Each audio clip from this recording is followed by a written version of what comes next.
18ஆம் படி கருப்பசாமி துணை. இந்த கற்பனசாமி மீது நம்பிக்கை வைத்துதானே மூன்றில் ஒன்றை தொட்டாய். இனிமேல் பார், உன் வாழ்க்கை மிக அற்புதமானதாக, அழகானதாக, உனக்கு வசதியையும் வாய்ப்பையும் தரக்கூடியதாக மாறப்போகிறது.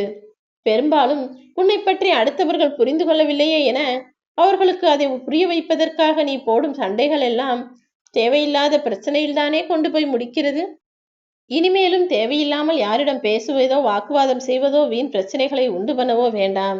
அதற்கு பதிலாக பிடிக்காத விஷயங்களை கண்டுகொள்ளாமலும் உனக்கு சம்பந்தமில்லாத விஷயங்களில் கவனம் செலுத்தாமலும் தேவையற்ற கேள்விகளுக்கு பதில் சொல்லாமலும் இருந்தால் உன்னுடைய உடல் மனம் இரண்டுமே ஆறுதலாக ஆரோக்கியமாக இருக்கும். இப்போதாவது இனிமேலாவது நான் சொல்வதை கேள். எது உனக்கு பிடிக்கவில்லையோ அதை பற்றி பேசுவதை நிறுத்திவிடு.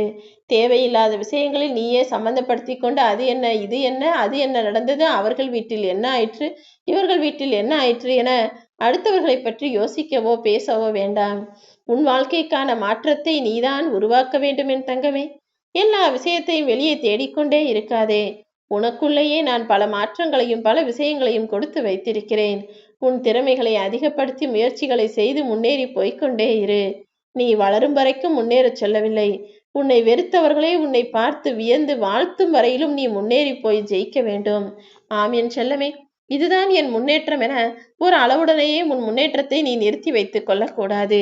நீ ஜெயித்து கொண்டே இருக்க வேண்டும். எல்லாரும் உன்னை அண்ணாந்து வாய்ப்பிழந்து பார்த்து, பெற்றால் இப்படி ஒரு பிள்ளையை பெற வேண்டும், வாழ்ந்தால் இப்படி ஒரு வாழ்க்கையை வாழ வேண்டும் என உற்றாரும் உறவினரும் உலகத்தாரும் உன்னை பற்றி சொல்லும்படியாக உன் வாழ்க்கையை நீ அமைத்துக் கொள்ள வேண்டும் என் செல்லமே. இதுவரை உன் வாழ்வில் எத்தனையோ விஷயங்கள் நடந்து விட்டது. நடந்து முடிந்த எதையும் ஒருபோதும் கவனிக்காதே. இனிமேல் என்ன நடக்க வேண்டும், எதை செய்து முடிக்க வேண்டும் என்பதில் மட்டும் தெளிவான கவனத்தோடு நீ இரு.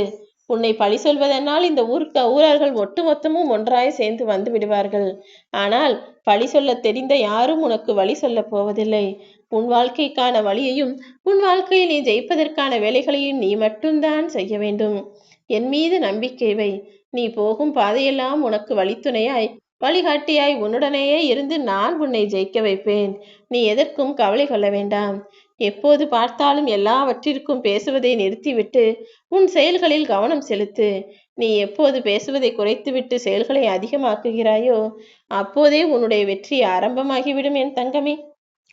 எப்போதும் அது சரியில்லை, இது சரியில்லை, அவர்தான் இப்படி செய்தார், இவர்தான் இதற்கு காரணம் என அடுத்தவர்களையே நீ சாக்கு சொல்லிக் கொண்டிருந்தால் உன் வாழ்வில் ஜெயிக்க முடியாது. சாக்கு கூறும் ஆற்றல் பெற்றவன் எவனும் சாதனை செய்வதற்கு தகுதியற்றவனாக மாறிவிடுவான். எப்போதும் எதுவும் தவறாக நடந்தாலும் அது தவறு, இது தவறு, அவர் தவறு, இவர் தவறு என அடுத்த விஷயத்தையும் அடுத்தவரையும் குறை சொல்லாமல் நீ முன்னேறி போவதற்கான வேலைகளை பார். நல்லது கெட்டது எது நடந்தாலும் உனக்காக ஒருவரும் வந்து நிற்க மாட்டார்கள். ஆனால் அவரவர்களுக்கென ஒரு தேவை வந்தால் உடனே ஓடி வந்து உன்னை நோக்கி நிற்கிறார் தானே. அப்படி இருக்கும்போது நீ எப்படி நடந்து கொள்ள வேண்டும் என்பதை யோசித்து முடிவு செய். சோறு பொங்கி வரும்பொழுது அடுப்பின் தீயை குறைப்பது போலவே கோபம் பொங்கி வரும்போது வாயில் எதுவும் வார்த்தைகள் வராமல் வார்த்தைகளை குறைத்துக்கொள். நிச்சயம் அது உனக்கு நன்மையில்தான் முடியும். உன் மனம் என்னதான் அமைதியாய் இருக்க விரும்பினாலும் உன் மனசாட்சியும் உன்னுடைய மனதும் அதை விடுவதில்லை என்பது எனக்கே தெரியும். மரம் அமைதியை விரும்பினாலும் காற்று அதை விடாமல் ஆட்டி வைப்பது போலவும் அலைக்கழிப்பது போலவும் உன் மனமே உனக்கு எதிராக உனக்கு சிந்தனைகளை பலவாறாக கொடுத்து உன் மனதை குழப்புவதும் எனக்கு தெரியும். மனம் என்றால் நல்லதும் கெட்டதுமாக 1000 விஷயங்களை உனக்கு எடுத்து சொல்லிக்கொண்டும் ஞாபகப்படுத்தி கொண்டும் குழப்பிக்கொண்டும் தான் இருக்கும். நீதான் உன் மனம் சொல்லுகிற விஷயங்களில் எது சரி, எது தவறு, எதை செய்யலாம், எதை செய்யக்கூடாது என்பதில் முடிவெடுக்கக்கூடிய திறமையான ஆளாக இருக்க வேண்டும். நான் சொல்லும்படி சில விஷயங்களை நீ தவிர்த்து விட்டால் வாழ்க்கையில் நன்றாக வாழலாம். யாரையும் எளிதில் நம்ப வேண்டாம். அதே போல கடந்த காலத்தில் நடந்த விஷயங்களையும் உனக்கு கெடுதல் செய்த மனிதர்களையும் நினைத்து கொண்டே வாழ வேண்டாம். எங்கும் எவரிடமும் எதற்காகவும் உன் சுயமரியாதையை விட்டு கொடுத்து தலை குனிந்து போக வேண்டாம். உனக்கென ஒரு குறிக்கோள் இல்லாமலும் நீ வாழக்கூடாது. உன் தவறுகள் எதுவாக இருந்தாலும் அதை திருத்திக் கொண்டு அதிலிருந்து பாடம் கற்றுக்கொண்டு ஜெயிக்க பழகு. இப்போது நான் சொல்வது போல உன் வாழ்க்கையை நீ வாழ ஆரம்பித்தால் கூடிய சீக்கிரம் நீ ஜெயித்து விடலாம் என் செல்லமே. தேவையில்லாமல் எந்த மனிதரிடமும் எதையும் எதிர்பார்க்க வேண்டாம். ஏனெனில் மனிதர்கள் எப்போதுமே ஆபத்தானவர்கள்தான். எப்போது யார் எதை செய்வார்கள் என உன்னால் சொல்லவே முடியாது. ஆபத்தான மனிதர்களை அருகில் வைத்துக் கொள்ளாமல், யாரிடமும் எதையும் எதிர்பார்க்காமல், எல்லாவற்றையும் என்னால் தனியாக சமாளிக்க முடியும், ஜெயிக்க முடியும் என உனக்குள் ஒரு தைரியத்தை வரவழைத்துக்கொள். நீ தகுதியற்றவன் என ஒருபோதும் உன்னை பற்றி நினைக்க வேண்டாம் என் தங்கமே. அதேபோல எல்லா மனிதர்களையும் நீ சந்தோஷமாக வைத்துக் கொள்ள வேண்டும் என ஒருபோதும் யோசிக்காதே.